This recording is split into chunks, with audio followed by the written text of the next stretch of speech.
Hello, it's Kent Comfort again with Tallgrass Economics.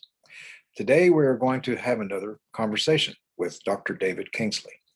This is going to be the third episode in a series where he's going to further dissect and lay out more clearly the economics surrounding the senior healthcare, in fact, healthcare in general in this nation at this point, and the impact of it being overly capitalized to the extent that it's been lost in the public conscience. Who's really being served? Is it the patient or is it the shareholder of the company that's serving the patient? So I think you'll find what Dr. Kingsley has to share today to be very enlightening and helpful. And remember, this is number 3 in a series where there will be still more to come. Let's go ahead and welcome Dr. Kingsley.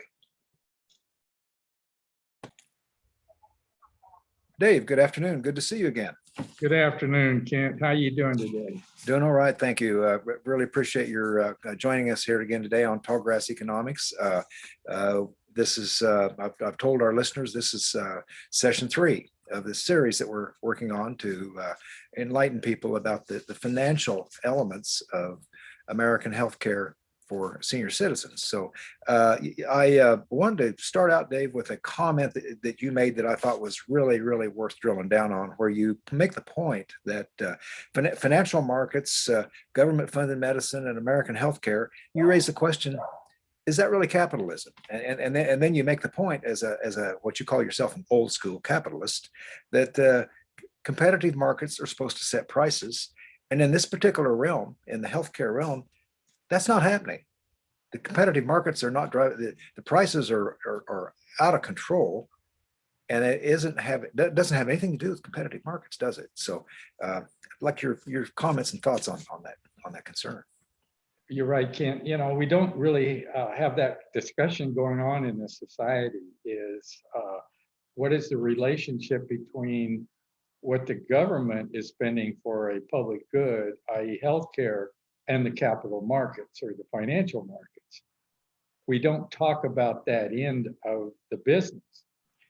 The question becomes, is a government-funded healthcare system in the public interest compatible with a corporation, particularly how corporations today see their ethos or their ethics of management, which is, how much can we extract? That is our obligation to our shareholders. We call that the agency theory of management. I was typically in the old school of capitalism, where we looked at not just what we were going to extract today for our shareholders, but what were we going to reinvest in the long term, and how were we going to care for our stakeholders, i.e. the community, our employees, in the case of medical care, our patients, and not just the shareholders. That's a really a big deal. Some people are talking about how shareholders are considered over everyone else, but we're really not getting into that and really confronting the narrative that the industry puts out, which is, we get enough money from the government to make a profit, a small profit, whatever that means. I think that's another issue that we should talk about. What is a profit? That is a very generic term that could mean many things. If it was a capitalist system, there would be corporations competing in a market. It would be a competitive market because those corporations that could provide the best service for the least money and attract the most customers would be successful. That cannot happen with medical care, as we know, because the kinds of care that we need are not really negotiable. In a private for-profit capitalist system, the customer negotiates with the provider or with the company that's selling the product. If I don't like your product because it's not as good a quality, or it's a price that I done in agreement with, I'll go somewhere else. Let's take the nursing home system as an example of why that's not the case in the medical care system that's funded by the government, i.e. Medicare and Medicaid mostly. The prices are set by the government. The entry into the market is also restricted because you have to have a license. There are things called your certificate of need.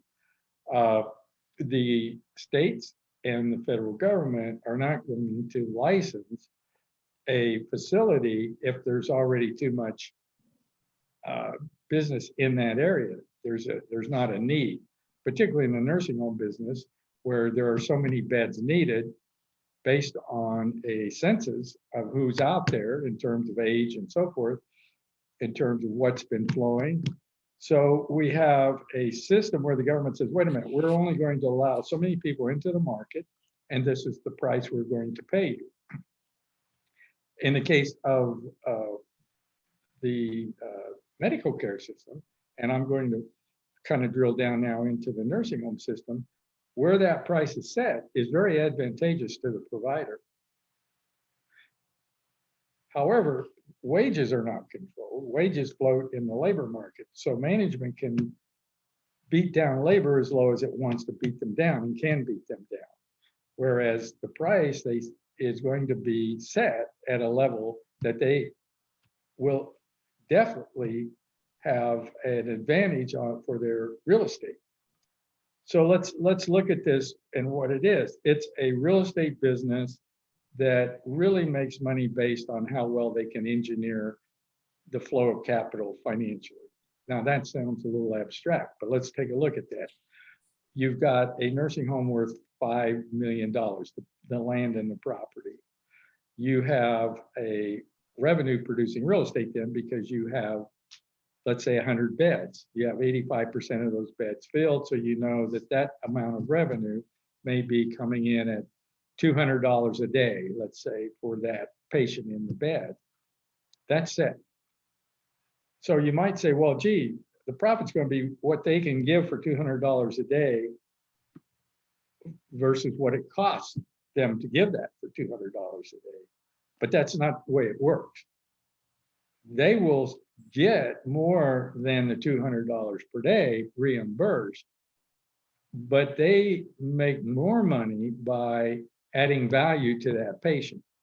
So the real estate is owned by an LLC that charges a triple net lease, very advantageous lease. They have another LLC that does rehabilitation, so they can charge for rehabilitation. So now they've got more than just that bed, that room where they're getting $200 a day.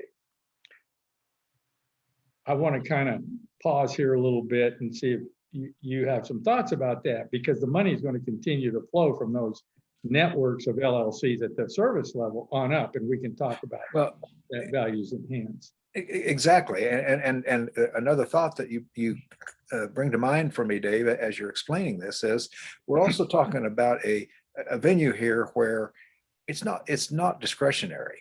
You know, in a pure capitalist market where prices are set by competition, it works well in an environment where I can decide, well, I don't think I want to buy that, whatever it is. I don't like the price of it. I'll wait for the price to change, and I can get along just fine without ever going and buying whatever that is. When it comes to a health issue, I don't have that choice unless I want to just go ahead and die or live with some sort of physical malady. So it's not discretionary. So that also changes the formula, doesn't it, in terms of how the latitude that these companies have for pricing and how they convince the government that they need more money for something. They don't seem to have to verify or justify the prices that they request for what they do. And again, you have a captive market. Everybody in the community doesn't have to use your service, but when somebody does, they don't have a choice. So that makes it much more complicated and much more expensive. We've seen how these prices have escalated, and what's really shameful is they've escalated to the benefit of the shareholder, not to the benefit of the patient, who consequently would get higher grade of care. That isn't happening either, is it? That's correct. And, we have already talked about who's the real customer of the corporation providing, Right. let's say, nursing care. It's a legislator. It's the legislators. They're the customers because they're the ones that are going to decide on what the price is going to be.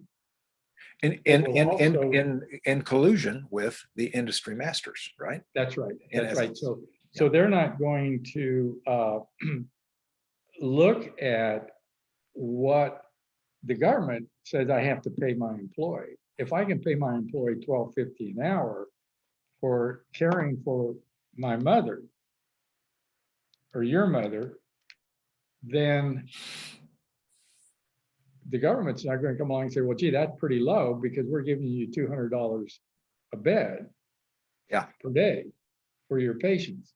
So you don't have to show us that $12.50 is a reasonable amount of pay, that it's too low. You don't have to show that to us. You can do anything you want with labor. You just have to compete for labor in a market where labor is very cheap. And we're not going to interfere in that, but we will see to it through legislation that you have a floor on your pricing. So now they have labor that floats in a low wage labor market, but they have a price that's set by the government. That is not wage and price controls as we would think of them. So let's take that as one issue here. Another issue is that you have to put your relative or your mother, you have to find a place for them. I hate to use the word put them there, but find a place for them to receive care because they're not able to care for themselves and there's no one who can care for them during the day or night or whatever. So you need this, but you don't have real bargaining power with that facility or that corporation. Right, exactly. If you live in, say, Western Kansas and Colby, Kansas, there's 2 or 3 facilities. And they're all going to give you about the same kind of service with the same price, at the same price. Some may be better, some may be worse. I mean, there are some gradations, but it's very narrow gradations. Sure. Now, you make me think of another question, Dave, and I bet this would be a concern or a topic to address in our next or a future session. But that is, are any of these pricing stratas that are negotiated, do they take into account the consumer price index regionally or locally, or are they able to pretty much set anything they want across the board? The agencies that price the service will no doubt look at the increase in what it costs the provider, but I know of no instance in which they're really saying to the provider, hey, we've seen productivity increase, we've seen the cost of living increase or the CPI go up, therefore you have to raise the wages of your employee. Yeah, okay. The employees in the medical care system are like employees in general in the United States. Their wages have been very stagnant for the last 40 years. Sure. Now, let me say this, the productivity, however, has been increasing because as these corporations in the nursing home business get more sophisticated, they are finding increasing ways to reduce their costs. And that's what we mean by productivity. We get more output for the amount of input. Yeah. So they're increasing productivity, but not sharing that with their workers. So that's one thing. And also, we need to talk about financial engineering that happens as the capital flows from Medicare, Medicaid in the front door, and then through a various set of entities such as shell companies into the holding companies or into the real estate investment trust,